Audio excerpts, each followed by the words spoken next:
So did you grew up in North Carolina? Yes, yeah. And then how did you get into film and acting and all that in North Carolina?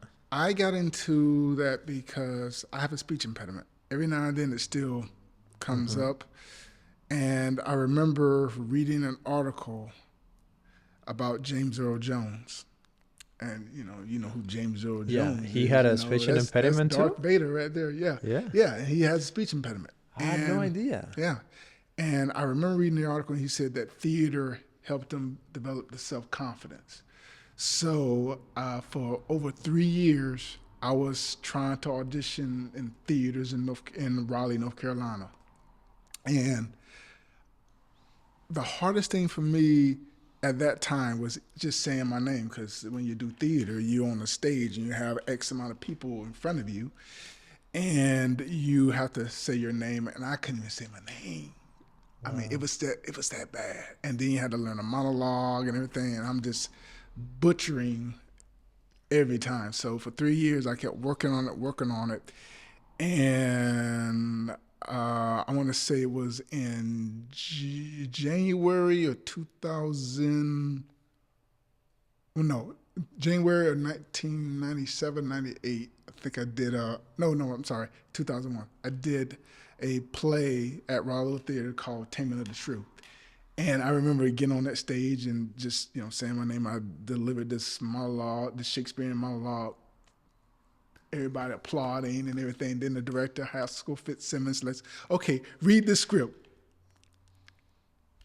And it was like crap because I was still terrible at cold reading. If I can memorize it, I was great. But if I had to cold read it in front of a X amount of people in front of me, it was just like I crashed and burned so quickly. And it's like, man, but he still gave me an opportunity to have a small role in it. And I think I had like just a couple of lines in it. But that one or two lines fueled me to start having the confidence and just keep doing theater and keep going. And then I started doing to I started to like it. I really did, because it started getting me confidence, because I did the speech therapy classes in high school and college, and it never really helped to that extent. Then getting in front of a group of people and like, okay, this is it, sink or swim. You know what I mean? That's crazy because like you would think that that's the opposite of what the solution would be, because like I don't know like how it works specifically, Mm-hmm. but normally you would think, well, if you're nervous, that's why you have the speech impediment. So if we place like I mean any person that you take and you put them, even if they can speak normally, if Mm-hmm. you put anyone in front of a stage, in front of a lot of people or a camera, you freeze. Like that's Yeah, I mean, but the funny thing is, uh, individuals that have speech impediments, if they sing or hum, they don't stutter. You got Mel Tillis, a newscaster, John Stossel, stutters. Bo Jackson, Tiger Woods, Bruce Willis, Samuel L. Jackson. no Yeah, way. I read an article where he always would say, they. I don't know if I can cuss here. Yeah, yeah, you Okay, can, you he can. always say motherfucker, because that will help him finally just say it. Ah, that's hilarious. Yeah, and I was So like, that's why man, he says it with a little like, motherfucker. yeah. Well, you know what? Well, I just said motherfucker because when he would do lines, he would sometimes just throw it in there just to help him get through it. Wow. There's so many performers, so many individuals that have overcome this their speech impediment. I mean, if you look biblically, Moses had a speech impediment. Yeah. So, and I remember reading that years ago. I was like, man, if God used him to achieve and to get over this speech impediment, why can't He do the same thing for me? That's awesome. And yeah, Well, I had no idea because like whenever we spoke like via email, and then when you sent me your reel and I went to your IMDb and I watched your videos there. I mean, you're like just yeah, doing it. it's really interesting because when in North Carolina, when I was trying to get an agent, uh, you would pitch yourself. So here it is, I would call people up and try to introduce myself, and I'd be stuttering, and they were like, okay, this guy doesn't know what to Yeah, it would do. be really hard Yeah, to get a to book a role. And then what about when you do auditions like in person? same thing. When I remember when I was in North Carolina, and see that's the thing too. Auditioning in North Carolina back then, auditioning here are totally different. Because when I worked in Raleigh. So when I would get an audition, I would have to drive all the way to Wilmington. That's a 3-hour drive one way. So you had to commit to going to for 5 minutes, 5 or 10 minutes, be on camera, then through 3 hours back. And I remember one time I went down there to do an audition. I can't recall what movie it was, but I auditioned for it, and they asked me for my name, and I stuttered on my name. I was like, but I said, just read the script, and just I think I did fine doing the script, you know. And I went back to my agent at the time, and I was like, so you heard any word? He's like, well, Torrey, they told me that the reason why they didn't want to take a chance with you because you stuttered on your name. Yeah, I stuttered on my name, but did they not see the performance that I gave after that? They just wasn't willing to take a chance. And even though I was doing theater and I was getting great write-ups and roles, because after that first 2 lines in Taming of the Shrew, I was having monologues and I was getting leading roles in theatrical plays.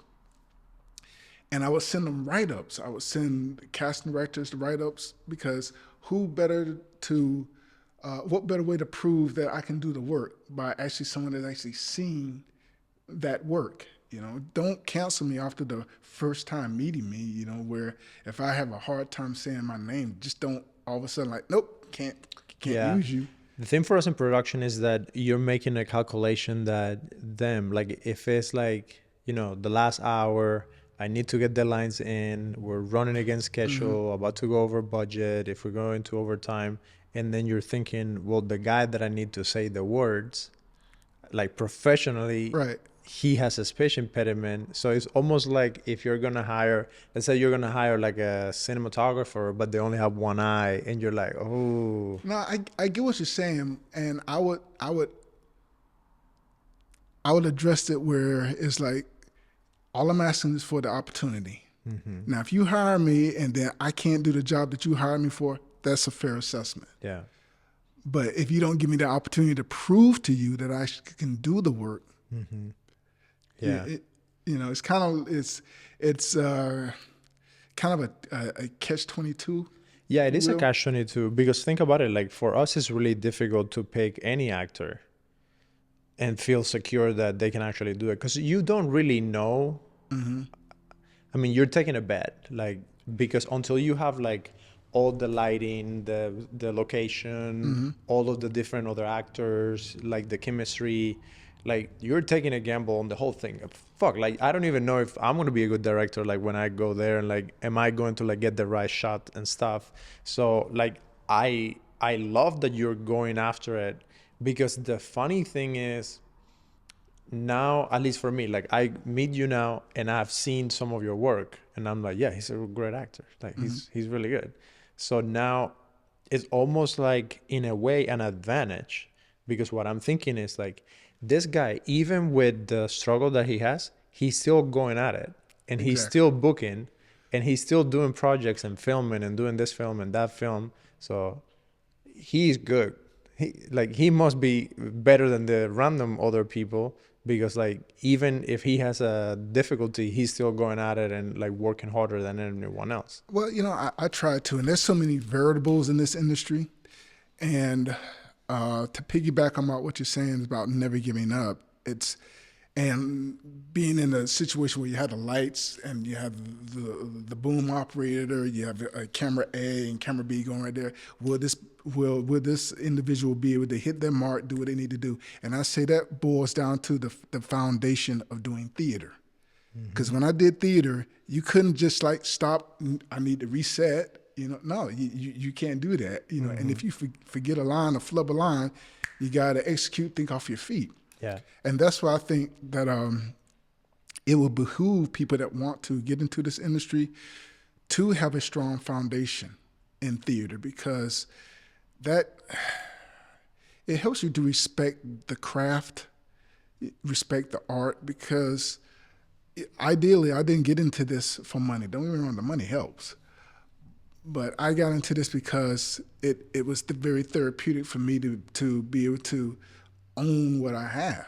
You know, it's really a great feeling when I can read a script and I can deliver it in a way where someone else like, I didn't think of it that way.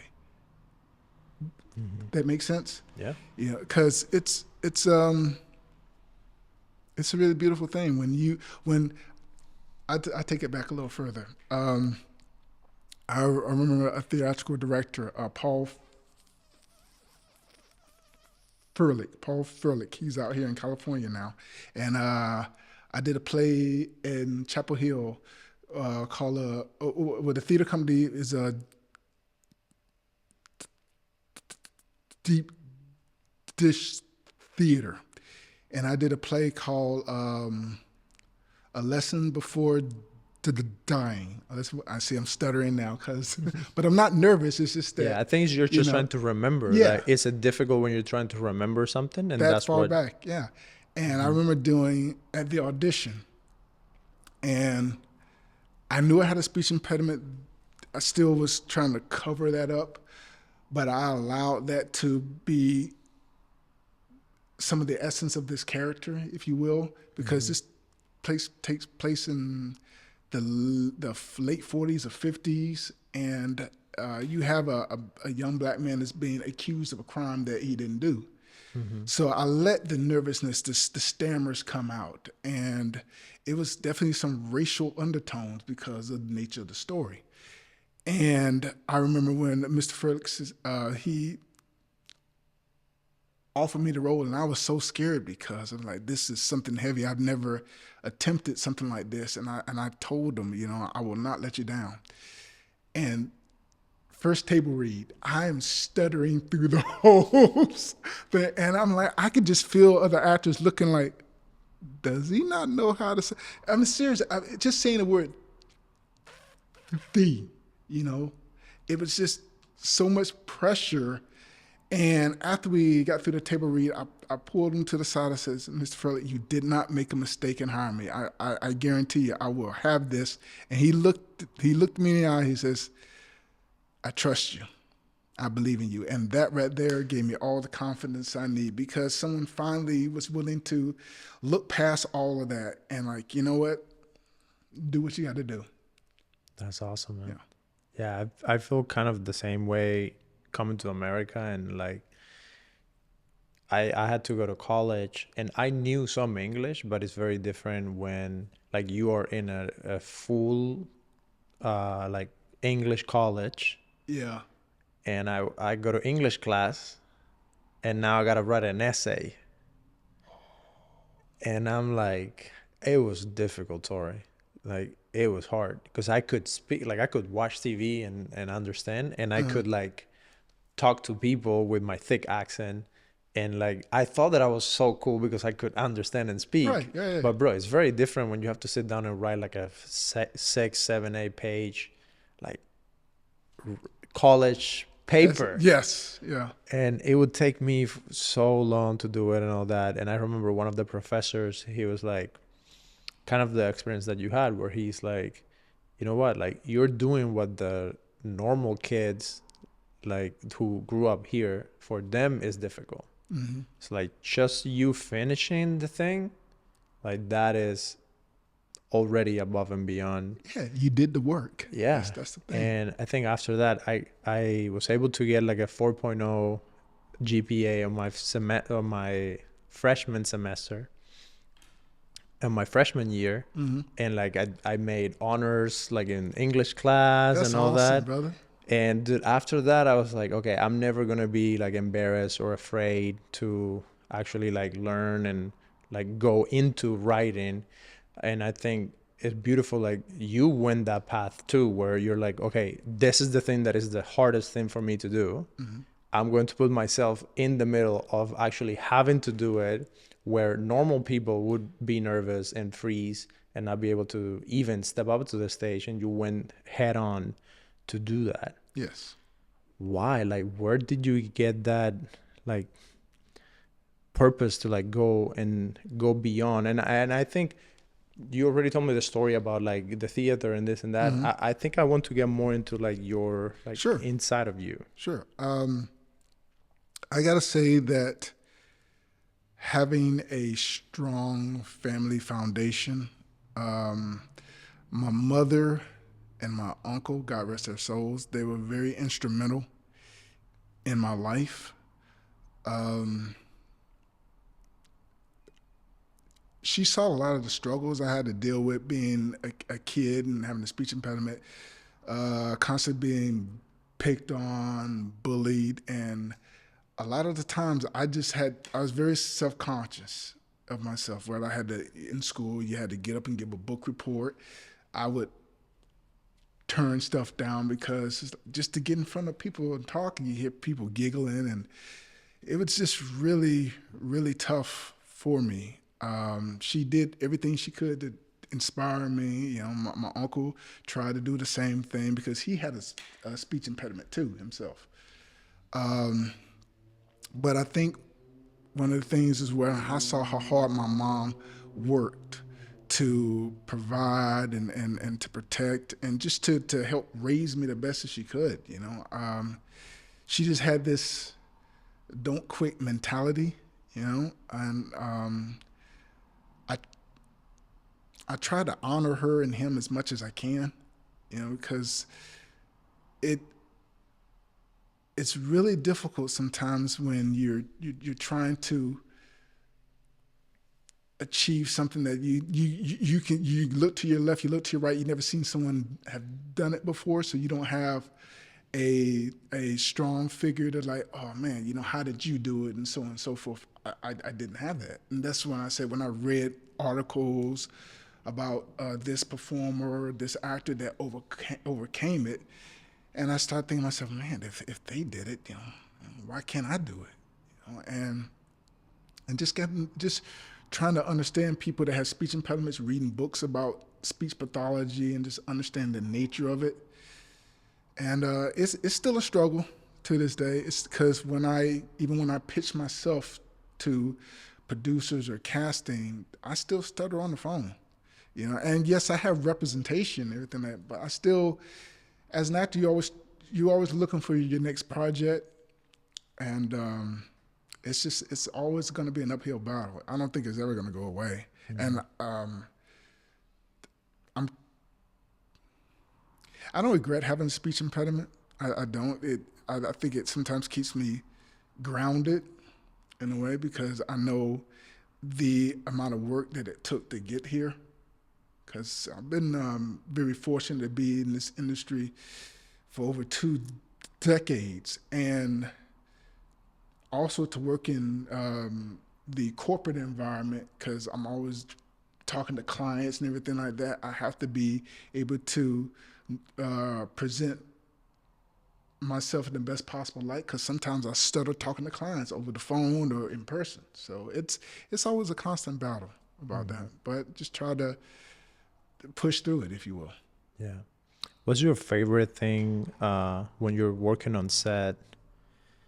Like, what is the thing that makes you like want to go up and do it again? Favorite thing to work on set.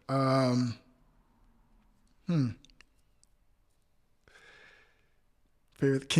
Can you clarify that? Because there's so many different I guess like the whole factors. thing for me, I really love the working with the other people and Okay. like the taking the script and then figuring out like the motivation, and like then I get to work with you, and like you're like usually when you work with an actor, like Hmm. as a director, my goal is to almost like manipulate their emotions so they get to the, Okay. the thing, I see what you're like saying. that's my, like when I get to trigger you in a certain way so you hit the emotion and the Hmm. tone, that is very rewarding. It's like the Okay. fun part.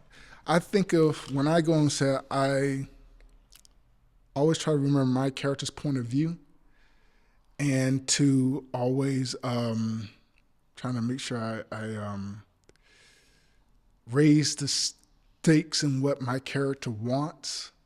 because you want to challenge your partner, even if it's just saying one or two lines. It's what's my point of view for saying that. If I'm doing a dramatic piece, I want to fight for my character. I want who I'm doing a scene with to fight against me. That makes sense, because my end goal when I portray a character, I want to get to that point right there. I will do everything I can to get there. And I like the fact when you can do you do a scene and then you do a great take, then the second take, you know what? I'm gonna go for this point of view now. I'm gonna do that point of view now. Because you try to keep it fresh all the time. And I think that's one of the things to go back to theater. If you always play it the same kind of way all the time, it gets mundane. So you got to look at the dialogue in different ways. Where if I'm playing a character, and let's say that it's a female, and there's a part of me that, God, I really like talking to this woman. It's just something about her that could be a secret that you have, but you never want to say. And then the next take, you're like, I really don't trust this person. That makes sense. And you're just doing that on your own, like kind of like going back and forth. Right. That's in your character development. I think that's very critical, because, like I said, you don't want to play the character the same way all the time. You want to add so much different levels to this character. You don't want the character to be like this. You want it to go up and down. You want a roller coaster ride for your character. So I think that's very. I do that, and I'm pretty sure other actors have done that intentionally. Because if you want to get better at this craft, you want to look at the people that's been doing it for 20, 30, 40, 50 years. So whenever there's a round table where you have actors that go back and talk about the experiences on set, and then you kind of like. You like to pinpoint and look like, okay, what did they do there? What did they do there? And when I look at the performers I admire, and there's so many, I try to pull something from each one. Who's your favorite actor? Oh my God, that's as long as my arm right there.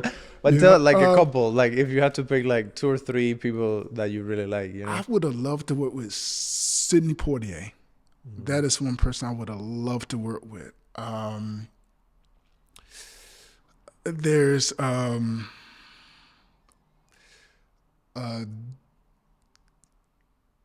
Cheadle is another great actor I would love to work with. Denzel Washington is another actor I would love to work. Tom Hanks. Yeah, Tom Hanks is my favorite. Leonardo DiCaprio, Robert De Niro. DiCaprio is really good too. Yeah. There's just so many. There's directors I would like to work with. Yeah. Catherine Bigelow, she's phenomenal. What she did that. Yeah. There's just too many. Yeah. Literally, there's too many. There is too many. You're right. It's a difficult question to put you on the spot, man. To see what you got. Because actually, I would like to have a script, and I was like, I like to work with every one of these guys right here. But it's like when you're watching TV or you're watching a film, and you're like, man, I really like what this person is doing. I think like one actor I would love to work with, Richard Burton. If you ever get a chance, I think this is a really good film. It's an old black and white film called Who's Afraid of Virginia Woolf? Richard Burton and Elizabeth Taylor. I look at this, and when anybody asks me about this, I look at this like, think about 2 heavyweights. You have Foreman, Muhammad Ali going at it, but instead of throwing punches, they're throwing razor sharp dialogue, and they just going at it. I highly recommend. Anyway, you want to see some really good acting, watch that film. Yeah. Who is your favorite actor that you have worked with? I had the opportunity to work with Daniela Delweller on The Heart of the Fall. I would have loved to work with Jonathan Majors because my character comes in right after him, but I never had any dialogue with him. I had the pleasure to work with Vivica A. Fox and Twisted Vines. I had the opportunity to work with John Bridle in Twisted Vines as well. Let's see, who else? Glenn Plumer. Yeah, I've worked with him. If you remember, man, now I'm trying to remember one of the films that he was in. It was very popular back in the day, and I cannot think of it. But he was in Speed, the movie with Keanu Reeves. Speed. Yeah. He was in that. I worked with him on that on the Block trilogies. Phenomenal actor, and just being in that scene with him, I was like, man, I'm gotta raise my game up, because he's been doing it for way longer than I have. So yeah, those are a few that I can just think of off the top of my head right now. Yeah. So Torrey, let's switch it up a little bit and talk more business. So that was my phone. Never mind. Sorry. So Torrey, let's switch it up and talk a little bit about business. Right now, we just had like the strike. It seems like it's coming to an end. Things are about to maybe change again for the better. So what has been your experience so far in the last few months dealing with that? And what do you think? I think my question really is, what do you think like the future of like what's going to happen with us? That is a loaded question. Yeah. That is a loaded question.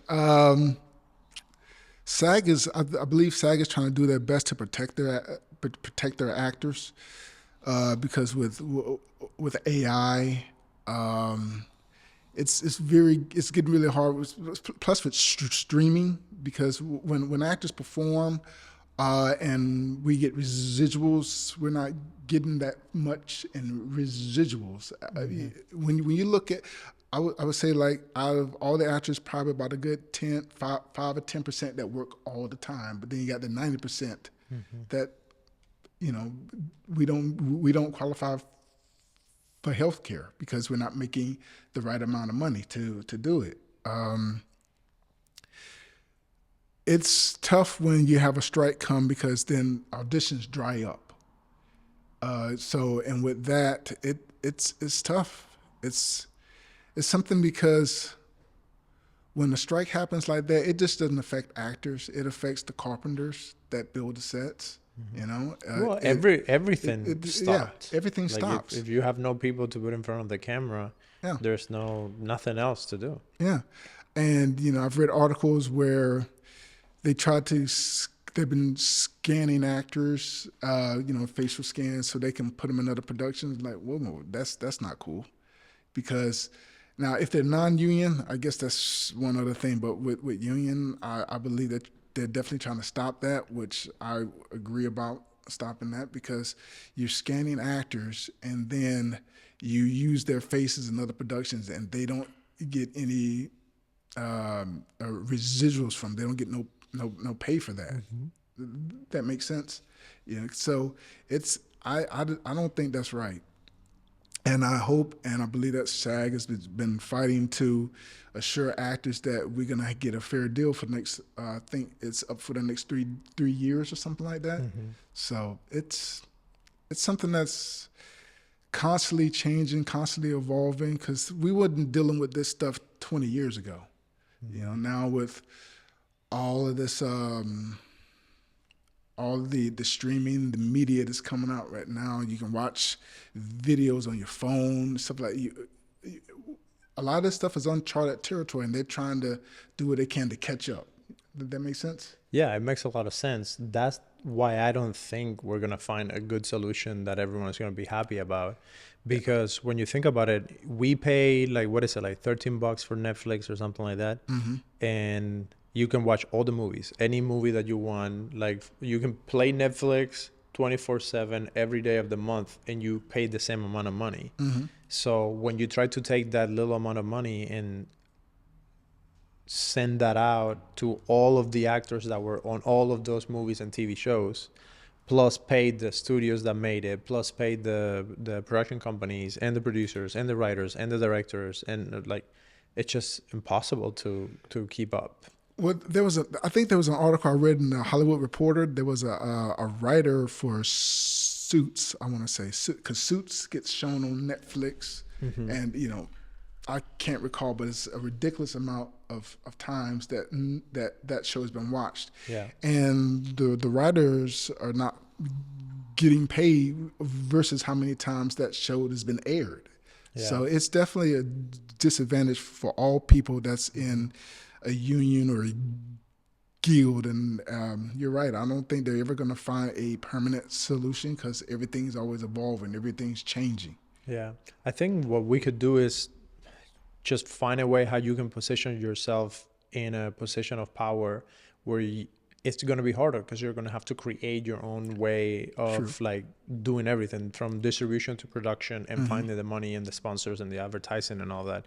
I mean, that's one of the big reasons why I started doing the podcast.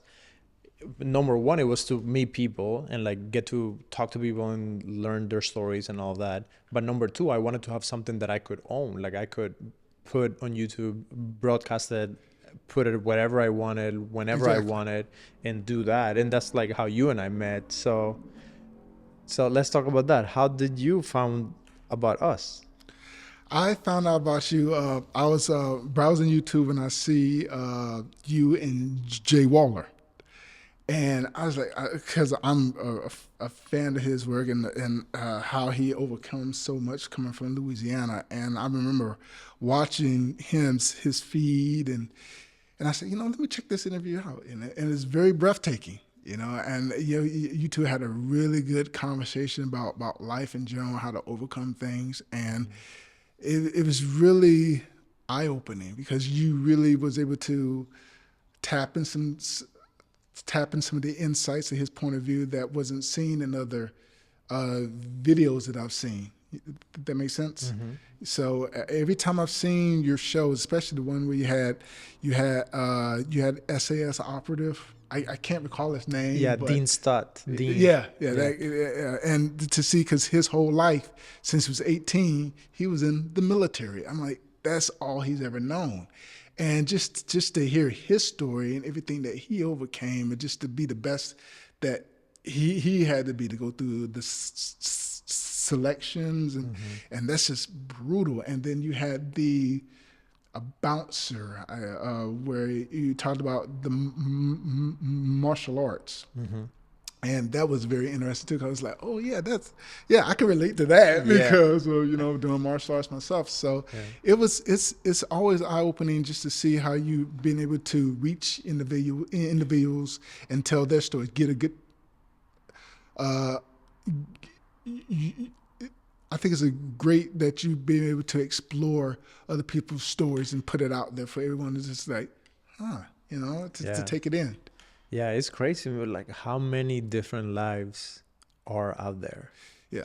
How many different stories, and it all kind of comes down to the same, like people find they have a struggle. It's like a movie. Like that's the funny thing.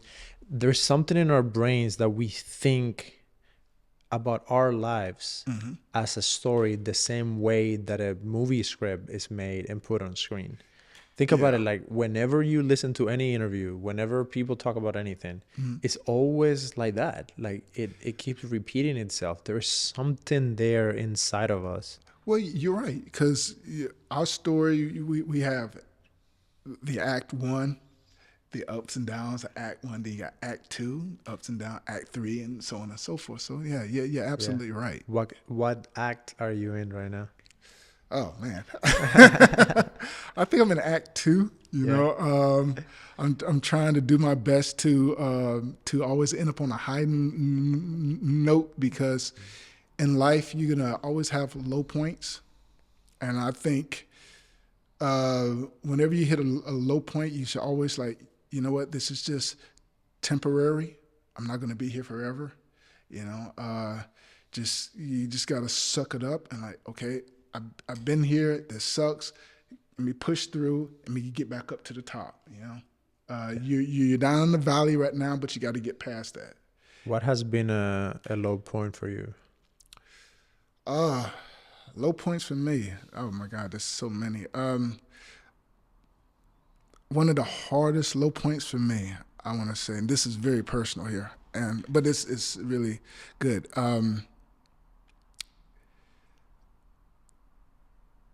It started with a high. And like I said, my mother has always been very inspirational in my life. That's why I have her name tattooed and my uncle's name tattooed on my arm, because I always want to remember them, you know. And I remember my agent at the time told me, Torrey, we have a check for a commercial that you did, you know, and she told me the amount of the commercial, how much I got paid, and I'm like so happy. I was actually working on a theater. We was gonna go on tour, and I remember I called my mom. I says, Mom, my check came in. I'm telling you, you ain't gonna have to worry about anything. I'm gonna take care of you. Everything's be taken care of. You know, I'm on my way. 2 hours later, I get a call saying that you need to come home. Like, what are you talking about? You just need to come home. And right then, I'm thinking worst case scenario. I'm like, where's my mom? Come home. Where is she? Come home. And the one of the brightest, best days of my life would turn into the worst days of my life when I lost my mom. And that took the breath out of me, because literally the week before, she saw me in a play. And one of the things she always said, she said, I never thought I'd live the day to see you be on stage. And I was down for like, I dropped out of the play because it was just hard for me to continue, because this woman was my inspiration for getting up there, for working hard in corporate America, for working hard in theater to make something of myself. And, you know, when that happened, you know, I kind of just felt lost. And it took a while for me to finally take a minute. It's like, you know what? You knew this day was coming. She's not going to be here forever. She did her best to prepare you for what you have to do to be a young man in this world, and you just got to keep pushing forward. And from that day, September 17, 2001, 2001, I just kept pushing, because even now when I have lows in my life where I've been laid off on my job, I was unemployed for 3 years and couldn't get an acting role, couldn't get a role. I couldn't even, I worked in IT. I've been working in IT since graduating from college, and being laid off for 3 years, couldn't get an IT job for 3 years, couldn't get an acting gig for 3 years. That was tough. But I thank my mom for instilling me the values to, like, save your money. Always save up money, because you never know when hard times gonna come.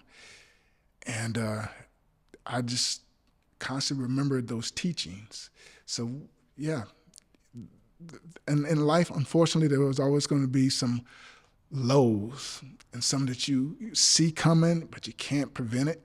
You know it's going to happen, and you just try to deal with it accordingly, and just muster the strength to push on. You know, this you can't let this define you. You know, because if I did, I wouldn't be where I'm at today.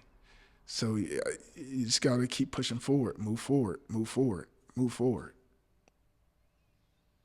What would you tell your mom if she was here with you today and she could hear you? I would say, Mom, I'm hoping I'm doing you proud. I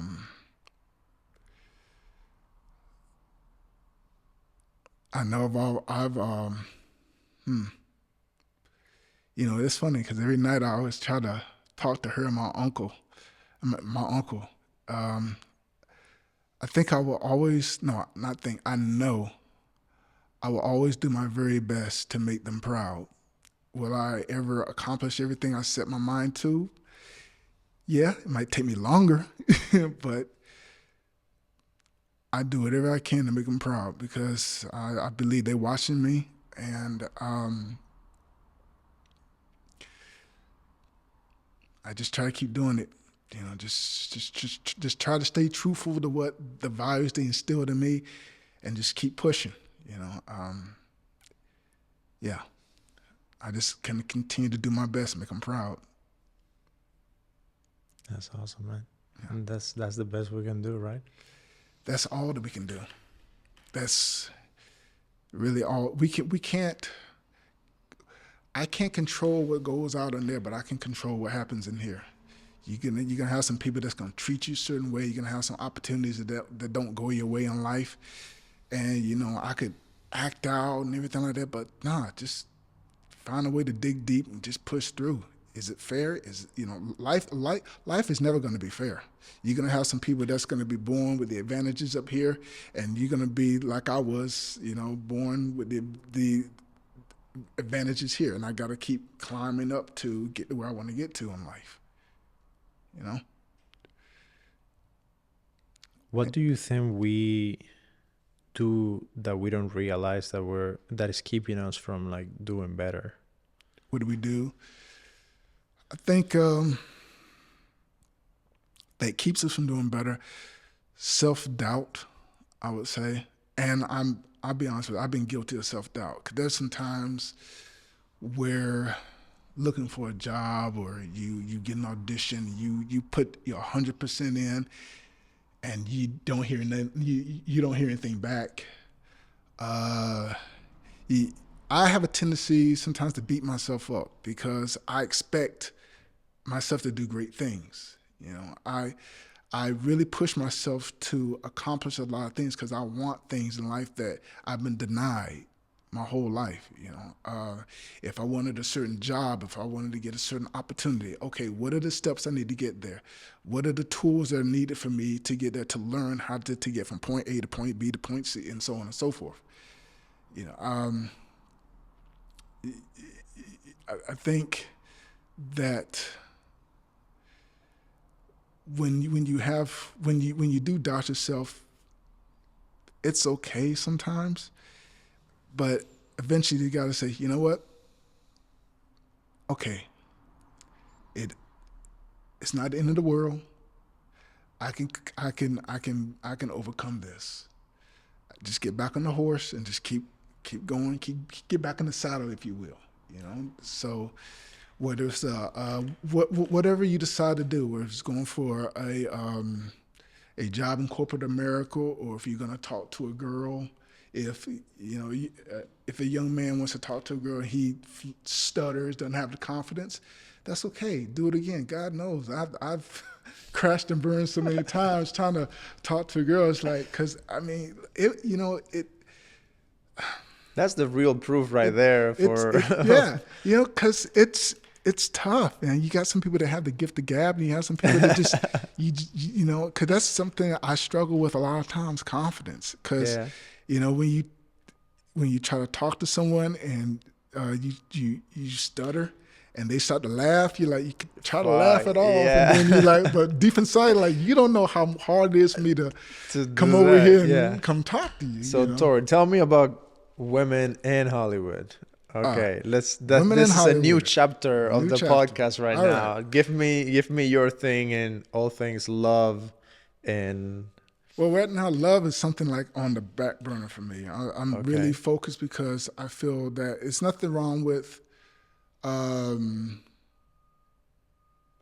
think it's great to be in a relationship with someone, but then again, when you have a goal in mind, sometimes relationship could deter you from striving forward, if you will. Yeah. Have you ever been married? No, never been married. No. Never. Ever had like a long-term relationship? Yes, I've had long-term relationships, and it's one of those things where, okay, prime example, when I was doing martial arts, and I still train, when I can. I was dating a girl that's so how long you gonna keep doing martial art? How long you gonna keep doing Krav Maga? I'm like, what do you mean? I'm doing this to better myself, if we're out and about, to protect you. If I ever have a family, just want to be a man to be able to take care of things if I need to. And she's like, well, when are you gonna give this up? When are you gonna, and I think sometimes women want more of your time than you want to allow, if you will. And if I do that takes me, that that's gonna take away from my goal to what I want to do in life. Because if I start making you my focus, then I'm gonna drift more over here instead of going for my goals. If I want to be successful in IT, if I want to be successful in acting, that has to be the primary goal. You know, there's nothing wrong with going out, having a good time and everything, but then when it's time to focus, I can't let you be a distraction in my life, because I might have sides come in where it's like 3, 4 pages, 5 pages. I need to have my agents like, hey, this need to be in by tomorrow or 2 days from now. When you work a full-time job, because I still work in IT, so I'm working 8 hours a day, and then I come home and I'm doing other work. I don't have time to go out and cater to this need and that need. I got to focus here, because this is what pays the bills too. This is what gives me joy. It makes sense. Do you struggle with the times in between? Because I agree with you 100%. But I also understand like that pull of like, we're guys, like we're always going to need women in our lives. Absolutely. But also we want to do things like, for example, today it's a Saturday. We are here filming. Like you could be at the beach. I could be at the beach with a girl. Yeah. But then it's like, no, I have to go shoot a podcast. And that's true. You're right. I think another thing too, the climate is different now.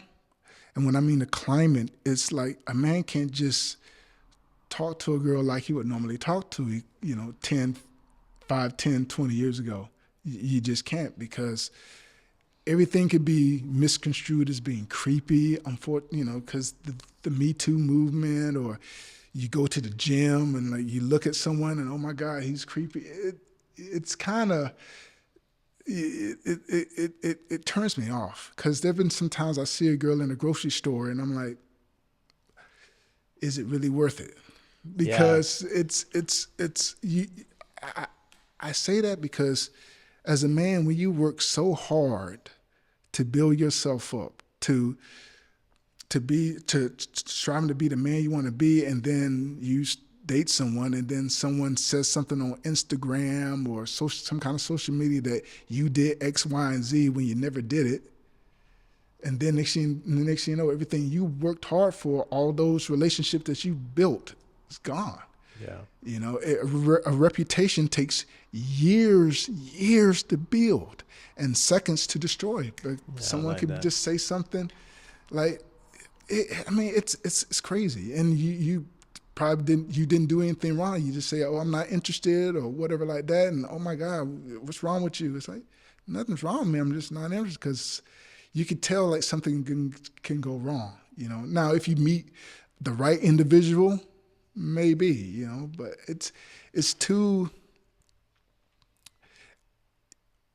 sometimes it's just too much. It's too much to lose sometimes. Even, for example, if I'm working on a film and there's an actress there's chemistry, I won't cross that line because we're colleagues, we're working on a production. I'm not crossing that line, because I may do something that's normal that you don't like, and next thing you know, you say something to a director or a producer, and then I get kicked off a set or something, some kind of allegation. I try to keep that completely separate, What do you think about in our industry, like dating actresses or like women in the industry, or do you prefer like dating someone outside completely, so there's no?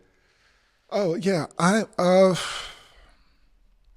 dated actresses before in theater and TV, but it's a fine line. It's a fine line, because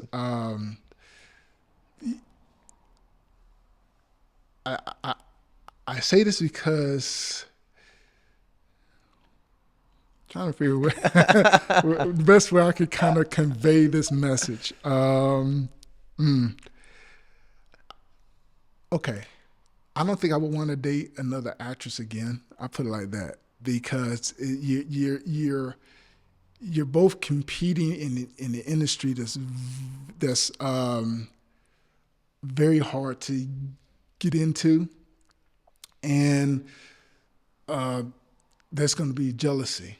I'll say that, because if you're getting roles and the other person is not, there's going to be some kind of jealousy there.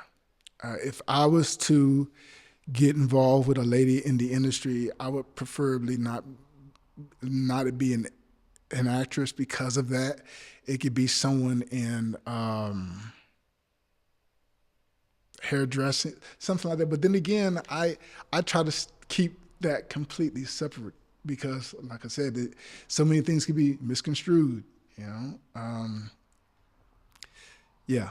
Yeah, it's difficult when once you're going after like a public figure type career. Yeah, you're a target. You could be seen as a target. Yeah. And I'm not saying I'm there yet, but I'm just saying that, Yeah.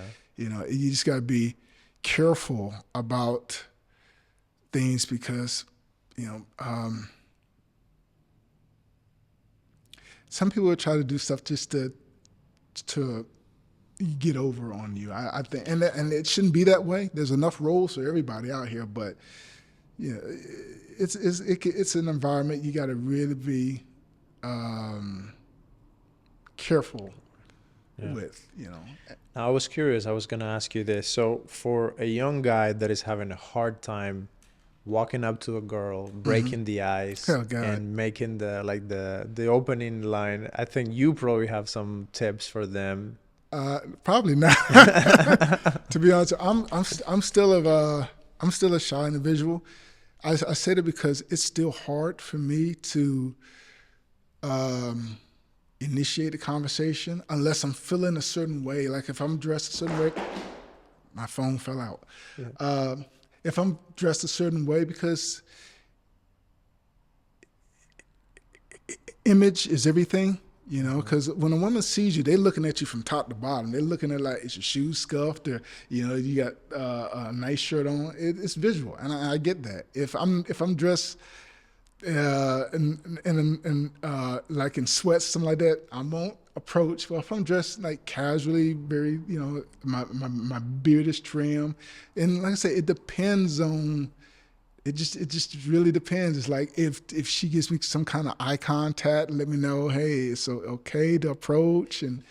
But then again, if you see someone that's like, they look like kind of got that scowl on it, like, you know what, I don't even want to come to you. You know, it's really hard. But I say as a young man, if there's an individual that you're interested in, just go over there and introduce yourself. Hi, my name is X. You know, I happen to see you here. What's your name? You just talk to them. You know, don't. If you're afraid, okay. You know, just get over it. Just get over it, because you know, women always. It's very hard for a man to always be the initiator, because women thinks like conversation is so easy because all the pressure is on us. We got to be witty, charming, you know, gift the gab and everything like that. And not everybody is like that. You know, I'm definitely not as whimsical as I wish I could be.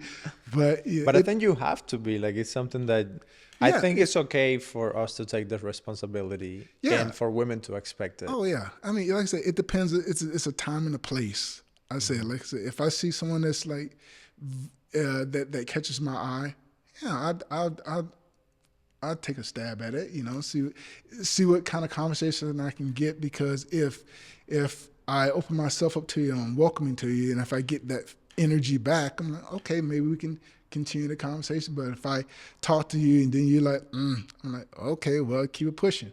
You know, that makes sense? Yeah, it makes a lot of sense. I think having that, I would say, take out the pressure of thinking that this is the only like opportunity. Yeah. Once you realize, okay, it's like your auditions when you're an actor. Mm-hmm. I'm going to do 200 auditions this year. Yeah. So this one is not the one. Yeah, like, yeah. The more you do it, the better. The easier it gets. Yeah. So I guess that's something that I could say to guys, just like talk. And a funny thing is, most of the time, women are also nervous. You Yeah. just don't think about it. Like, They, yeah, they're nervous, but then again, when you put the onus on them, they're like, "I'm not going to go talk to him." yeah, no, of because course. they just stand there and want you to. Because see, the weird thing though, it's very interesting. I would be a little shy to talk to a woman, but I wasn't afraid to go to fight class and fight people and get punched in the face and punch people back in the face. That's the weird thing, you know. It's one was the norm, the other one was like harder for me to kind of cross that line, if you will. You know, but yeah, you're right. You just the more and more you do it, the more comfortable you get at it. You know, if she's not interested, if she's not interested, just move on, keep it pushing. Yeah. You know. Okay, Torrey. So, if you had all the time in the world and all the money in the world and you could do anything, what would you do? One of the things I've always been passionate for was Habitat for Humanities. I did that for a brief stint years ago, and I always felt it was pretty cool to learn how to do stuff around the house. So eventually, when you get a house of your own, you know how to fix stuff as a leaky roof or putting in a toilet or something like that. That's something that a passion I always had. You know, trying to provide a service to someone. When we talked about low points in life, you know, I always remind myself there's someone worse off than you. And I used to volunteer for the San Fernando Rescue Mission for like 5 years. So when I would get off of work, I would just go there and volunteer for like 3-4 hours, help feed the homeless. It was just it was a way for me just to not think about my problems, to be of service to someone else. So I think if I had all the money in the world, how could I help benefit someone else's life? If we had resources, I would like to be able to set up a scholarship foundation in Rocky Mount or in North Carolina for individuals to get into computers, to get into the science and technology, you know, scholarships for them, or trades, because, you know, that's something that is lacking in the world right now. People building trade skills. I mean, we always need mechanics. We always need carpenters and so forth. So, yeah, I would definitely try to give back in that kind of way. That's awesome, man. Well, thank you so much for coming on the show, man, and sharing your stories and like all of the personal like journey that you have been on. So it's been really nice to learn more about you. Well, I appreciate it, man. I hope to come back again. For sure. Thank you guys so much for watching this episode. If you like it, please share it with a friend, and we'll hope to see you on the next one. Take care.